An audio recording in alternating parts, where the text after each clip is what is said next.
Hi, Get Unstuck Nation. Today, our guest is a little bit special than normal because his background story is very enlightening.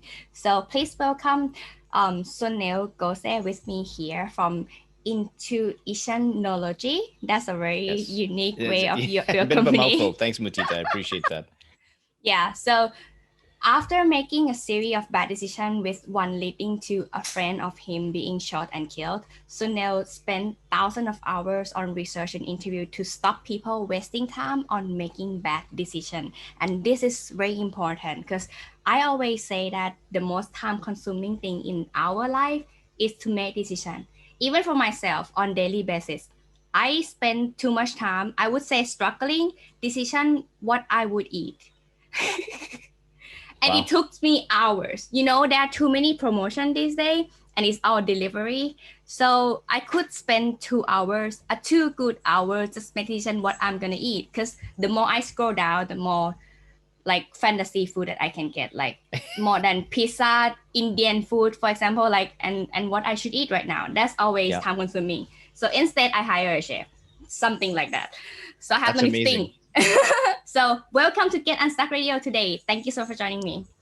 Thanks, Mutita. I'm really hoping to drop some knowledge bombs on this thing called intuition that we think is woo-woo, but it's actually rooted in science, which I Yeah. had to find out. And so this thing is a real thing, and I've really found out the way to uh, really tap into intuition. We talk about gut, we talk about intuition, but many of us, for not fault of our own, don't know what we're talking about. And I'm going to find out exactly how you should talk about it, exactly how to use it, so that every decision you make is the right one in any situation you find yourself in.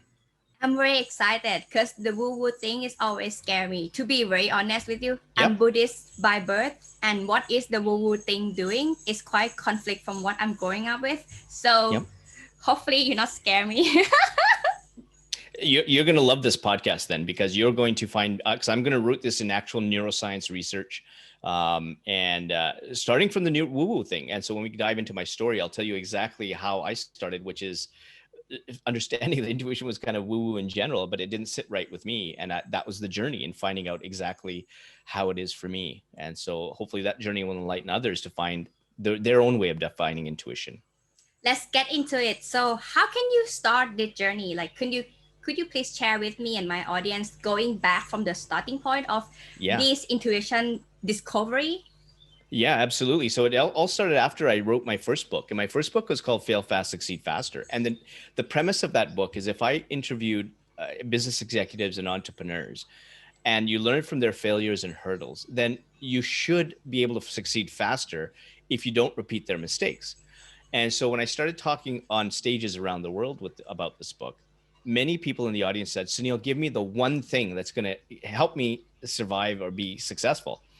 And I kind of said, well, listen, I didn't come with a cue card or a PDF sheet. I mean, this is a 400-page book here. There isn't really one thing in business that you can do that's going to be successful, until I went to the audio recordings.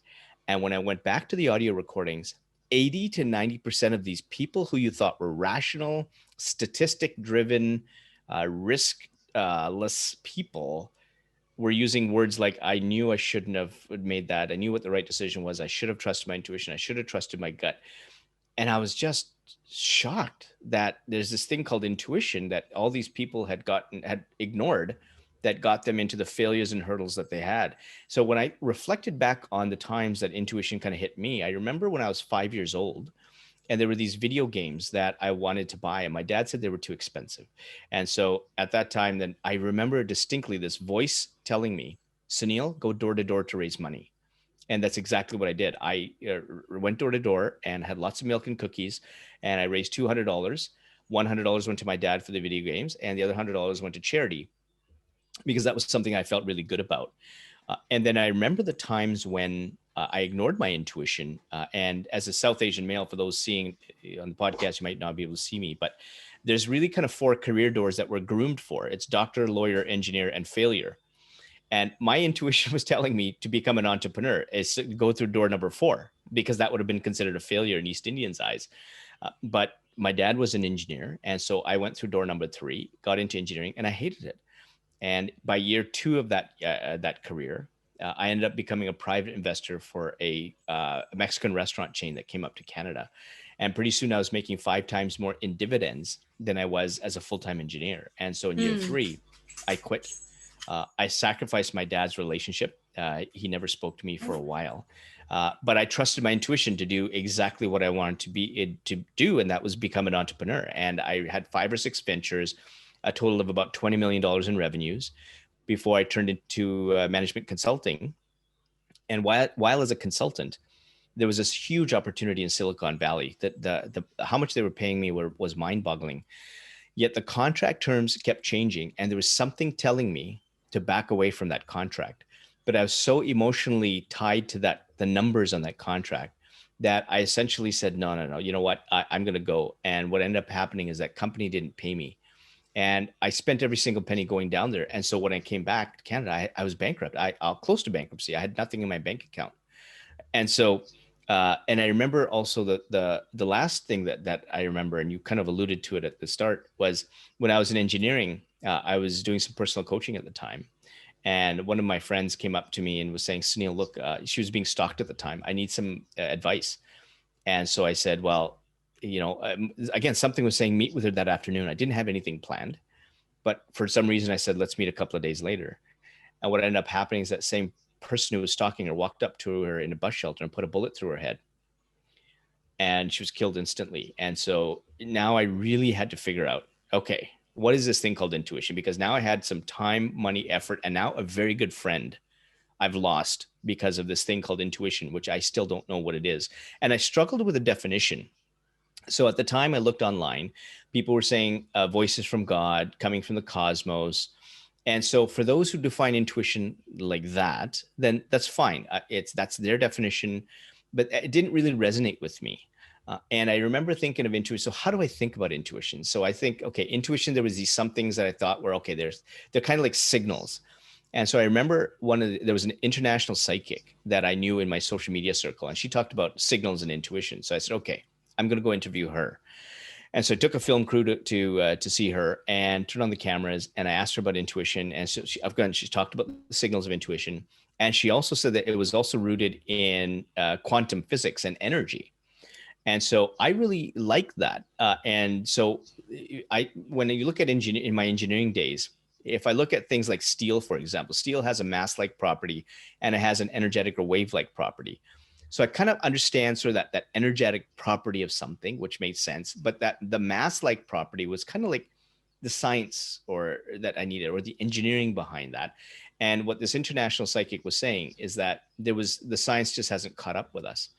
And I just, well, if intuition kind of hit me, and I've got this book now where 80 to 90% of these executives are talking about intuition, like, how come there's no science? It just doesn't make sense. So I used to think, okay, who else do I know in my circle that can talk about the science part? And I had a neurologist who was a colleague of mine. And I said, okay, I'm going to go talk to him. So I took my film crew, went to his hospital, turned on the cameras, and I just asked him, okay, hey, Dr. Rathbone, does intuition exist? And he said it absolutely does. He talked about how the neurons kind of go through the gut and then it short circuits the brain. He also said that we all have a sixth sense. He has it, uses it with his patients. And he says more and more neuroscience research is coming out showing that intuition is actually happens much earlier than we're consciously aware of it. And Mm. so I'm thinking, wow, so now I've got the art, which are these signals. I have the science, and so I think my definition for me is whole.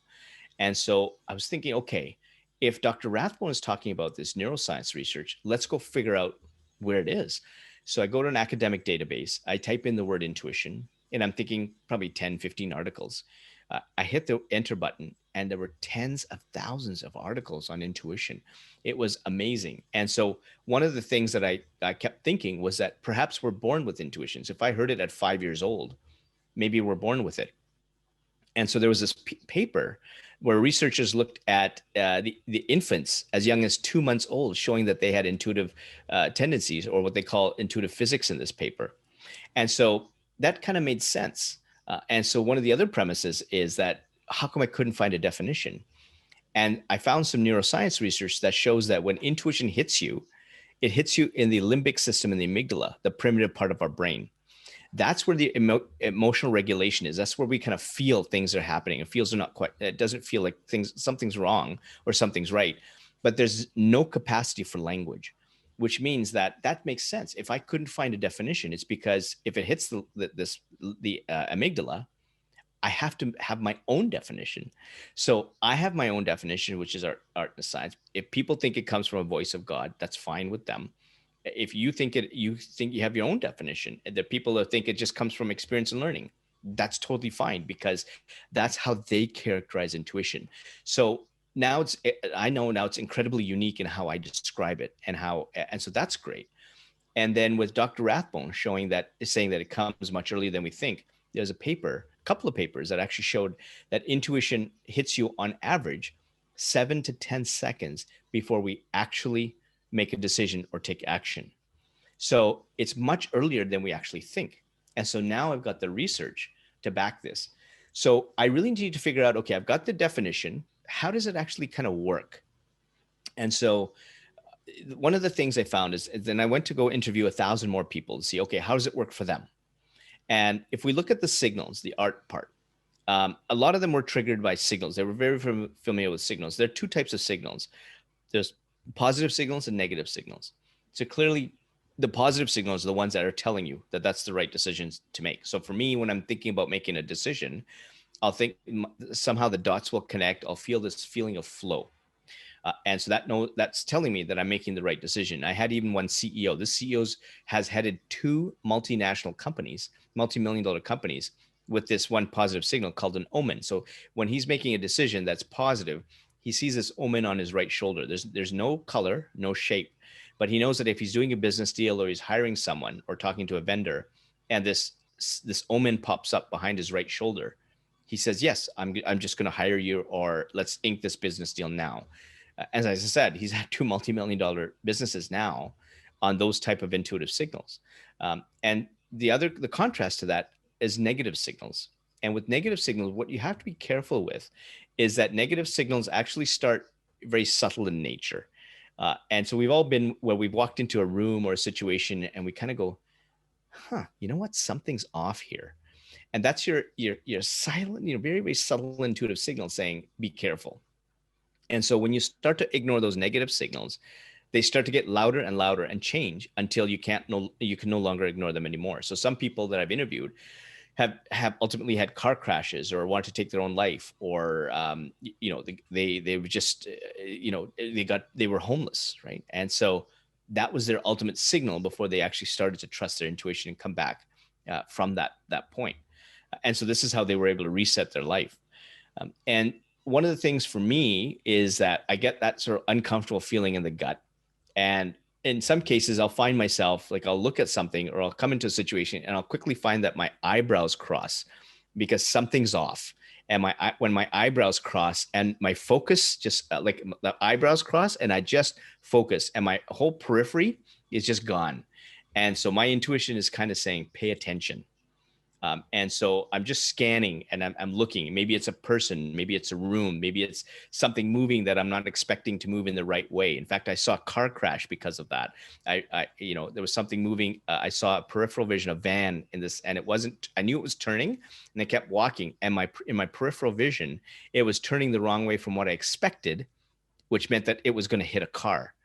And so as I'm seeing this thing come, I just start turning, and lo and behold, I see it hit the car. And so those are the kind of cues that I get. And there was one entrepreneur I was interviewing, and he didn't know what his intuitive signals are. I mean, that's not something that we kind of commonly say. Like I say, hey, Mutita, let's go for coffee. Hey, what are your intuitive signals? I mean, that's not typically, that's not typically you say, like, there's something weird with this Sunil guy. Like, holy moly, right? He's asking about intuitive signals. Like, something's going on with this guy. So anyways, so there's this, I'm interviewing this entrepreneur. And he says, I have no clue, Sunil, what's going on. But you know what? Let's just keep talking. So as he continues to talk about the businesses that he got into for the wrong reasons, for money or fame or ego, he starts grabbing his left earlobe. And he says, Sunil, I just realized what my intuitive signal is. Every time I got into those businesses for the wrong reasons, my left earlobe used to pulsate with heat. And he remembers now, and it was doing that as we're talking. And he also says, as I'm talking to my wife about these in the past, I used to remember my earlobe used to pulsate with heat. My wife was saying, what are you doing? I said, I don't know, it's just really hot. So that's how unique our signals can be.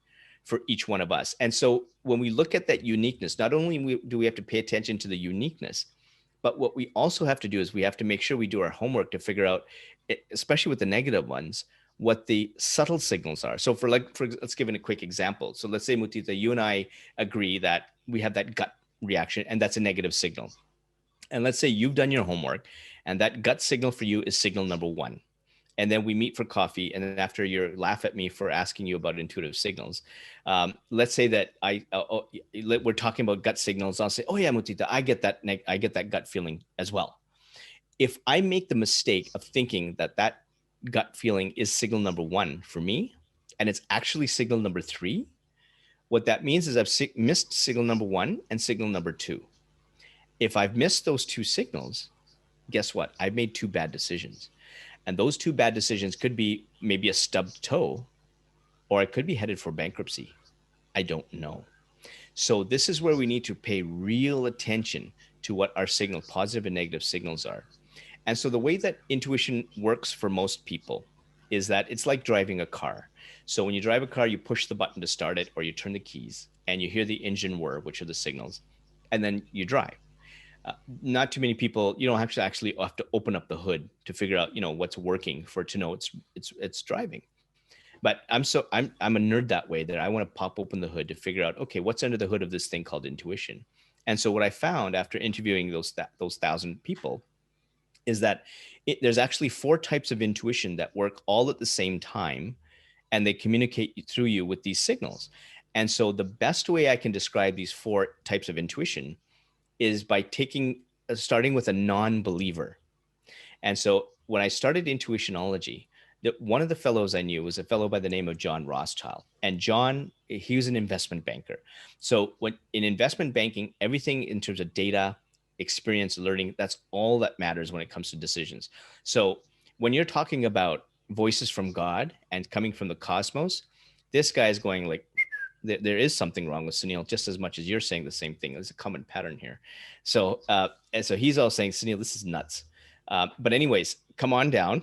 I'll give you an hour, and I will talk about this thing called intuition for about 5 minutes, and the rest of the time we'll just catch up. I haven't seen you in a while. So I go down, set up the camera, I flip on the camera, and I try and convince him that there's this other CEO that's run a couple of multi-million-dollar companies seeing omens. And so he goes, "Oh yeah, Sunil, I'd like to actually shake the hand of that guy who sees omens. Yeah, but yeah, intuition just doesn't exist. I'm sorry, like it just doesn't exist. When you make decisions, your decisions are actually about experience, and it's about learning. That's how you make a decision. And so now we're going to get into the 4 types of intuition. One of the 4 types of intuition is called experiential intuition. So if you look at your brain like an iceberg, 90% underwater is your subconscious area of your brain. The 10% above water is the conscious part of your brain.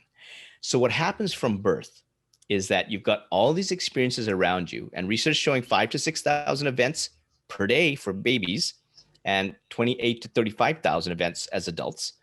Every single day, your intuition is putting all this information in the subconscious area of your brain like a library. So your experiences, both good and bad, both formal and informal, you're learning, both formal and informal, your street smarts, the experiences of others who you notice, all that stuff is going into this library. And so when you make a decision and your intuition is signaling to you that you're about to make a decision, it's going to pull information from that library out to inform you of that decision. So when you get a signal from intuition, you already have a well-informed decision. So if it's a positive signal, it's already telling you, hey, buddy, listen, you already have the raw skills.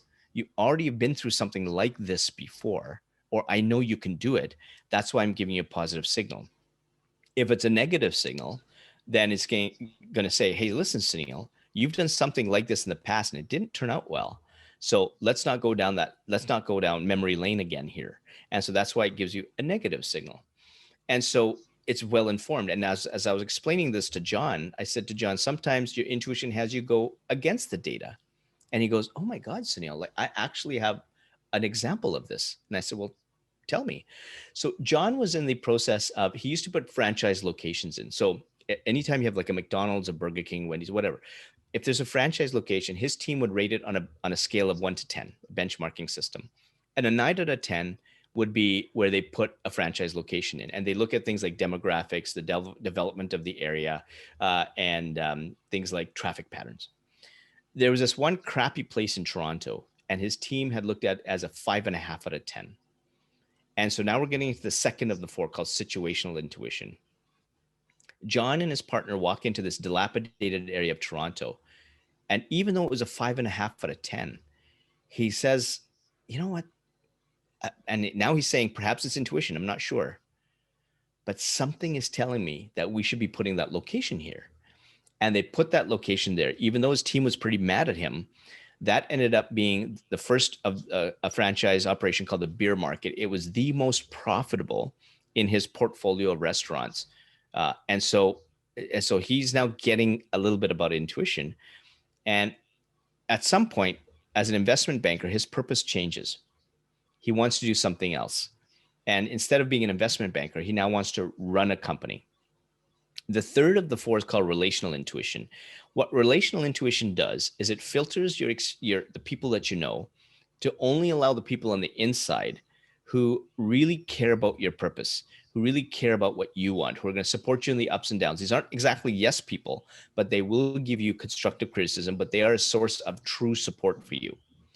So in John's case, when his purpose changed, all the people who were concerned about money, fame, ego, high-end restaurants, security, private jets, limousines, all of them told him, "John, you're nuts." Not one of them asked him, "Why do you want to do this?" except his wife. And his wife asked him, "John, why do you want to do this?" And John looks in her eyes. And now I'm quoting John here. "This just feels right." There's his intuitive signal. I've now taken a non-believer from telling me intuition does not exist to giving me an intuitive signal. And so the last of the four is called creative intuition. This is the one that ultimately has you make the decision. So if you're making a decision, for most people who are ordering online, except for you, Mutita, you take 2 hours, but most people will take maybe 30 seconds or a minute. So most people, when they do that, their creative intuition is pretty low, right? You're washing dishes. What are you going to have for lunch? Again, you're a different category, and we'll work on you later.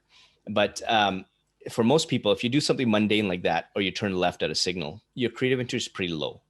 But when you're making a decision that's really obtuse, then your creative intuition is high. So in John's case, you would think for somebody who's looking at running a restaurant, or sorry, running a business, they would pick something that has good, healthy cash flows, good revenue stream, and a fantastic balance sheet. His intuition picks this tiny, dinky, almost bankrupt little restaurant. But he did. He quit his $3 to $4 million job, started from ground zero, walked into that restaurant. That restaurant was Eastside Mario's location number one. And that ended up being over 1,000 locations under different brand names. And in the 20 years after he retired, he turned that into a $2 billion empire, all because it felt Feels right. right. Wow, That's you the made me power of intuition. chill. Wow, that's amazing story, Sunil. Like amazing story. Yeah, it makes sense for me. Okay, Yeah. it makes sense. Like, yeah, you're a very good storyteller. Like that's Thank so you. making sense. Yeah. We still got to figure out what's going on with your lunch there, but that's a different story. Yeah, it just me having too many creative intuition. I believe that, like, but you know what? The thing is that I already pre-decide. I always go Yeah. back to the first decision every time. But I just Yeah. Yeah. have the Yeah. shining object of like, oh, this also have this thing. This also have this thing, and Yeah. like Yeah. actually I can make decision right away. But I just Yeah. spend time wasting time, carry on the shiny object further on, procrastinate. That's the thing. Yeah. So yeah. So it could be either shiny object syndrome, or it could be so if I find myself doing that, sometimes I do that because I want to find a new restaurant. And so Ah, what I'll do is sometimes I'll find a new restaurant. I'll make a suggestion to my wife or my kids. What do you think? What about this? What about this? What about this? I mean, most of the time we come back to the same thing, because sometimes when we try a different restaurant, it's and we're into Indian food and some Thai food and stuff like that. They don't just kind of make it right. right? And Yeah, yeah. it's too much of a restaurant quality. It's not really kind of home quality. And so we find that when we take it chances, it works out in some cases it doesn't. But you know, I agree. Yeah. So can we go back a little bit from the very yeah, first one? sure. Can you review for me? Yeah, I'm just very into the story. So the first one is So there's the experiential intuition. experiential institution. Yep. So that is something that already in our brain, like Yeah. prejudged thing, let's say. Um, Yep. of course, I experienced it. I experienced all of this that you just mentioned. I have done Yep. the franchise because it's failed, right? And at the end, it's failed. I have to left. Like I have another feeling that right now is not the right time anymore. Like this is Yeah. too much. So I left. Um, I also understand that there is the pre-signal of when things might go wrong and how I can prevent that from happening. For example, when I drive, Mm-hmm. I think I call it assumption. I'm not sure. Some people call it deja vu, but I feel like the feeling of fearfulness happening, that I'm afraid that I would make some accident. I'm Mm-hmm. afraid that I would hit someone or I would got hit by something, blah blah blah. So instead, I just shift my focus to other thing, and that's not gonna happen. But if I keep thinking that I'm gonna hit someone, I'm definitely gonna hit someone. You know what I mean? This episode is sponsored by Mudita Clothing, like what I'm wearing right here. So if you are a petty sized lady who are looking for high quality apparels as well as a neat cutting and premium pattern, check it out at muditaclothing.com so that you can be simply elegant by no time. Let's get back to the episode. Yeah, and so this is actually a really good segue into kind of why we ignore intuition. And so even in your failed franchise model, what I would look at if I was coaching you one on one is I'd look deeper into that. It's just not you had a failed franchise. What part of it failed? Like what was it that you weren't prepared for? So some people have an expectation of something that happens on a spreadsheet, and then don't realize that you have to run a business. Some people are very creative and not very operational. Some people can't hire. Some people hoard. It's a very complicated process to find out, okay, what aspect of that had you fail? And even so, let's take a look at the reasons why we ignore intuition, because your example is really on point. There's a number of reasons of what happens. There's 99% of us are really living in the past. And by what I mean is that in the past, we could have had some traumatic event that happened. So somewhere in your past, you've seen a devastating accident, or you saw it in a movie, and some family member got killed, and it really struck you emotionally, or you actually were in an accident, whatever the case. And I'd have to dig deeper to do that. But whatever the case is, you have an emotional imprint that you're not able to get unstuck from. And so that fear has come, and it's impacting your decision. And yes, it's really good to get away from that, and you're taking the steps. And what I take that usually a little bit a step further. I use a lot of hypnotherapy to soothe the fact that, okay, it's okay then. And so you can emotionally get away from that and still appreciate we shouldn't get into accidents, but you're not afraid anymore. And so Mm. that's one of the things that we do. The other thing that happens in our past is sometimes we start to listen to the opinions of others who don't really care what our intention is. And so, or they tell us something that really hits us, gives us an opinion that really sticks with us. And it may not be a great opinion, but somehow we define ourselves by that opinion. Or in some cases, we think we have to show up in a certain way, and we put our masks on to be someone that we think should be a projection of who we think we should be, whereas we're somebody else. And so when we're doing that, all of our values are shifting away from who we really are. And we're saying that it's okay to live the values through other people. And what happens is then when we talk about living in the present moment, we aren't. We're living in the past. And so one of the people that I interviewed was a fellow by the name of Vin Jiang. He's an international magician. He's now moved into communication. And one of the things that he did is that he was telling me back in 2016, he was at the top of his career. He was seeing 100,000 people a year. He was on 80 stages all over the world, and he was killing it. He was killing it on the outside. On the inside, he was so empty inside. And his intuition was telling him, buddy, listen, you got to reset. You got to figure out this thing because things aren't going so well. So he goes to New Zealand where there's no cell phone service, takes a bunch of material with him, and he starts putting up values on the wall. And he looks at these values and he says, well, wow, this is what my wife wants. This is what my friends want. This is what society wants. This is what my manager wants. This is what money wants. This is what my career wants. Where am I? And so he takes down all those values and he puts up the values meant for him. And one of the striking things he said is that instead of feeling cathartic, feeling, wow, that's great, he felt frightened. For the first time in his life, he's giving himself permission to live a life on his own terms. And he was frightened. He told him, this is how I'm going to live my life. Comes back from New Zealand and goes back to the same type of life. Back high-rise downtown LA, big brands, same type of people around him that meant nothing to him, all ego-based. And 6 months later, his parents come up from Australia to give him a bit of a lecture. And his mom says, look, there's a saying in Vietnamese that when you hang around squid, you're going to get some ink on you. And he basically said, his mother said, you're hanging around a lot of squid. This is not my boy. And so he does the reset all over again. And he finally decides to live out in the suburbs. He finally decides, if I want to kill this career, I'm going to kill this career. He gets rid of those friends that didn't mean anything to him anyways in the first place, but he starts living his life. But that was 6 months. And so one of the things, and this is where I talk about wasting time making a bad decision. One of the things I told Vin in my podcast series with him was that it's not just the 6 months that you lost not making those bad decisions. It's also the 6 months that you lost not making the right decisions. So you've actually lost a full year of your life, my friend. And if you're in the business of helping 100,000 people a year, how many people did you leave behind? How many people did you not help? And he just said, I've never, ever thought about this, Sunil. I've never thought about it like that.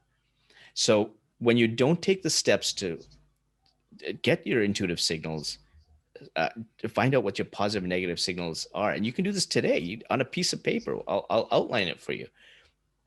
You start wasting not just time times 2, because you're not making the right decision. And who wants to live a life like that? Who wants to live a life from other people? And people say it's hard. Why is it hard to live a life that you want? It shouldn't be hard. It's hard because we have these questions that we ask ourselves. Can I really do it? What are other people going to say? What if I fail? Those are questions you shouldn't be asking when you trust your intuition, because your intuition already knows. In the past, you've had the skills to do something. So when I give you a positive signal, you better trust it. Don't doubt me. And too many people are doubting it because of all these other external forces. They're living other people's lives, and they're afraid to just live life on their own terms. And one of the things I say is that for me, I'm on a train that's going at a certain speed on a specific track. If you don't like the direction that my life is headed in, get off at the next station. And if you continue to bother me, I'll kick you off myself. Because it's okay for me to be me. It's okay for me to have my own purpose. And it has nothing to do with money, fame, ego, legacy, whatever all these buzzwords are. All I need to do is trust my intuition. All I need to do is teach my 2 kids about how to live their lives with these intuitive signals. And every day is a blessing for me, because every day I'm doing exactly what I'm doing in life. And too many of us are worrying about regret when we're 65 or 70 or 80. What about the regret today? What about not living your truth in the next 5-10 minutes? What about not doing anything after this podcast? That's regret, right? That's total regret. And that's your fault. Not you, meaning you, but that's your fault. For those who are listening that can't take action, that aren't going to do anything, whatever happens is your fault. Totally your fault. And that's on you, nobody else. My parents have these 3 roles, and they always taught me, like, since I was very young. So I have to make my own decision, and then I have to respect my decision and surrender to the outcome. But if things gone wrong, I can always come back home. So these are the three things that I grow up with. And what Mhm. you just mentioned about people surrounding you, these are like on my prayer on the morning every day, that like, I'm happy for you. I love you enough to let you go, but I have to go in my own way. It's been a Yeah. long journey though to discover that, like exactly what you say. I think I lost, like I went down to the anxiety depression part like a good 3 years, let's say. That's why I struggling hustle between the past and the future. Because depression means Yeah. that you stuck in the past, but anxiety means you stuck in the future. So I was like hustling between these two, and I couldn't find the present at all for a good Yeah. 3 years. And it's been a journey that many things happening and many things failing because of that, because I made the wrong decision. Yeah, exactly. I mean, Yeah. yeah, you make And sense. It makes sense. and what happens sometimes when we're on that slippery slope and we continue Mm. to slide down is intuition's always giving you a light or a rope. There's always a lifeline. Uh, we just don't look up. We're so Yeah. concentrated on the slope going down and the what ifs and how come and the future past and worrying about the past that when we're looking at the present and we look up to say, okay, where can I go? The intuition is just right there. And unfortunately, many people have to hit rock bottom because the only way they can look is up. And guess what? Your intuition is still there. And so, what I'm trying to do is help tell people to look up, uh, and even if they're going down, and it's never too late. No matter what situation you're in, it's never too late. Yeah, 100%. I think it's about self love, self awareness, and Yeah, not feeling enough. Like that, these three are like crazily important. Very yeah, simple, but when you feel that you are not enough just yet, these yet things get you down to the rabbit holes, but not yeah. in the other way around. Exactly. And then when you say you're not enough, according to whom? Like you're not enough according to what yardstick are you using, right? And so if you're saying you're not enough, that means something else is enough. Well, why is something else enough? Mm. If something else is enough, you should be enough. And if you're enough, that other thing is not enough, or that enough is too much. You use yourself as a normal benchmark. Don't use society or somebody else or what else somebody else said or what your expectations are. You should be enough. And when you are enough, those people who love you for being just enough are the ones that are going to you're going to surround yourself with. And those who think that they need to have an expectation of you, those are the ones that you repel. And those are exactly the ones I do not want in my life. And I've had friends that I've had for 6 years, and they've been really, really close. And something in their value set changed so much so that it's you can. I don't want robots around me. And there's some values that are different than mine that obviously I'll embrace and tolerate. But when it's outside of a healthy range that I don't want to surround my family with, then I'll say enough is enough and I'll cut them off. And intuition already gives second chances. So this is not about second chances. This is about me Yeah. self-talking myself to give them third and fourth chances. And I know in my life when I have given third or fourth chances, it's never worked out the way I think it's supposed to. This is not a fairy tale story here. This is reality. And so I've just learned to cut them off, and I don't do the what ifs. And it doesn't mean I'm an idiot when I meet them. I'm still very pleasant. I'll sit beside them. We'll tell jokes. We'll tell some of the same type of humor before we may reminisce, but I'm not going to allow them back in my inner circle because something's happened, and I'm not willing to find out what that something is. Because to me it doesn't matter. It's not important for me, right? And I'll keep going. And if it is my mistake, my intuition will teach me a lesson because if it's my mistake, I missed an intuitive signal. And one of the things that we have to be careful is that sometimes we think intuition teaches us a lesson by having us go through bad situations. But here's the thing, intuition is never wrong. And so one of the guys, and I'll use a case study, which will really exemplify this. One of the people I've interviewed is on my podcast series is Mark Metry. He has the Humans 2.0 podcast, one of the top 100 on Apple iTunes. And he talks a lot about social anxiety. And when we started our interview and we talked about intuition, he was saying intuition sometimes leads you down the wrong path. He developed social anxiety. He felt that he needed to lie again and again and again in high school, so much so that he lost who he was and he wanted to take his own life. And so I said, okay, Mark. And I was listening really intently. And I said, Mark, if we actually rewind this podcast to when you started telling me that story. What you said is that intuition sometimes leads me down the wrong path. And right after you said, I knew I shouldn't have lied, but when you said you knew you shouldn't have lied, but that's intuition sneaking in and saying, Mark, you shouldn't have lied. And then you continue to ignore intuition and lie again and again and again. And so he missed that first intuitive signal saying, don't do this, buddy. And he continued because of ego, because of fitting in. He dashed those intuitive signals so much so that he didn't think it was worth living anymore. And then we started talking about the signals that kind of brought him back to now educating people on social anxiety so that they don't go through the same thing. So that's how intuition works. Yeah, that's amazing. And I believe everyone experience this thing like one way or the other. Like it's Yeah. just like very situational and it happens. Everyone have to go through this. But Yeah. I mean, when you're gonna discover this, that these are matters and these are actually what happening and how you can focus on it. Yeah, this is very science. Okay, I believe you now. It's not woo-woo thing. Yeah, it's. I mean, you can have that woo woo element, and if you believe it's voices from God, that's fine. You define it the way you want. Just because I have science doesn't mean you have to as well, right? You define it the way you want. What I'm just trying to say is I'm shining a light on this subconscious thing that you're born with that has signals, and that's all you need to know. And all I'm saying is that just do your homework, get a piece of paper, figure out what your positives is, what the decisions are that the right ones. How did it feel at that time? What were the wrong ones? How did it feel at that time? And with the wrong ones, figure out, was that decision number 4 or decision number 1?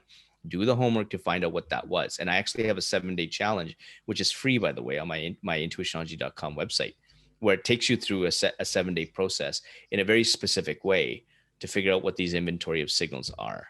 That's interesting. I will put that in the link of the description so anyone can check it out. So thank you so much, Sunil. And where can they follow you? Where can they work with you? Like all these awesome stuff.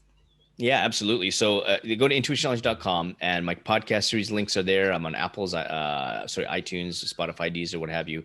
The 7-day challenge link is there. They get a free copy of the book, the ebook Gut. If they want another copy of the actual copy, they can always purchase it from Amazon or off the website. I'm on all the social channels, Twitter, LinkedIn, Facebook, Instagram. I'm on TikTok as well. I'm not dancing because if I dance, there's a strong negative signal that everybody's going to say, like, just say, shut that guy off. Right. So I want to make sure that that doesn't happen. So I will not dance, although my kids are, well, they're saying that I should dance until they actually see me dance. Then they're going to say, please don't dance, Dad. And so, but yeah, connect with me there. Send me a DM. I highly encourage you to take that 7-day challenge because it's a very specific process that you go through. And I have 2 people actually that go through the 7-day challenge with you. And I actually measure your intuition. And the 2 people, there's one guy actually who sold his house in that 7-day challenge. He went from the very day one, somebody was actually badgering him to sell his house at $20,000 under asking price. He would have said yes at that time, but intuition was saying, don't trust this person. And at the end of 7 days, he actually sold it. He had a bidding war for $50,000 over asking. So that was a $70,000 decision. That's 10 grand a day. And the other person who was in that also goes in there with you, she was actually a witness to a murder. So not only was she a witness to a murder, she actually walked into the apartment after her boyfriend had murdered one of their friends in the bathtub.